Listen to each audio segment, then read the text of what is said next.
Incorporate that in. Okay. So I went to Rwanda, Kigali specifically, in July of 2010. Okay. Okay.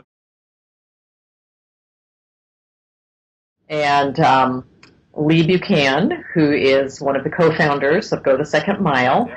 happens to be an old friend of mine. In fact, we were roommates when we were in our 20s, Oh, and okay. we had touch with each other. Okay.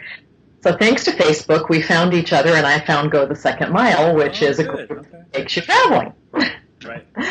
So when I saw that, I went to one of their planning meetings and discovered that they had a trip for Costa Rica and a trip for Africa. Right. So it was sort of a dream come true, and the money kind of magically appeared quite seriously. I wound up getting an unexpected refund that paid for the trip. Oh, great. And so it all just fell into place within 2 weeks. Really? So I didn't know I was going to go, and all of a sudden I'm going to go. Really? So, Okay. yeah. Cool. All right. Everywhere, because one of the things that I appreciate about the focus of going with the G2M team, the Go the Second Mile team, is we just incorporate and embed ourselves into the culture. Right. And so we didn't show up and spend all of our time living differently. We got out and we walked along with the people that we were there to meet. We just, we did use. I live in a neighborhood with everything less than a mile away from me and drive everywhere. Oh. Okay. And I literally I've stopped that since I came back. Okay.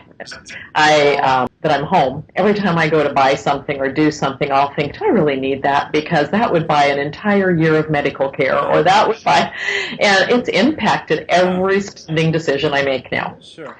And raises a global awareness. Sure. But true, it's like all of a sudden I'm aware that there's these people sitting on the other side of the world that I'm now connected with. Right. And a couple of them, because we were able to donate computers to them, and actually contact us now on Facebook. Oh, really? Oh, cool. Okay. Yeah, just awesome.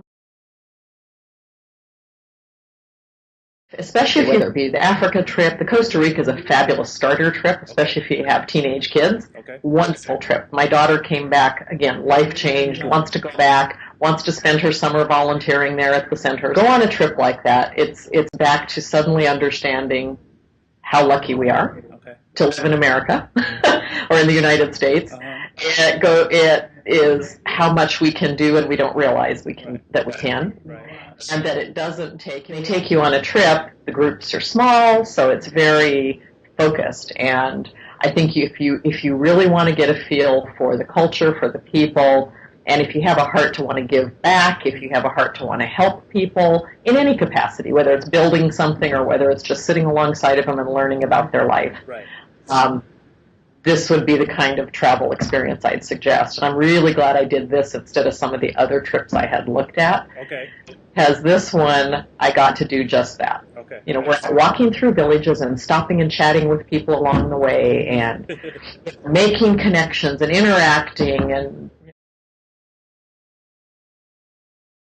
so that's why when I went to this meeting and reconnected with Lee, and I went, oh, this is what I've been looking for. Okay. All right. Small, hands-on, focused. So.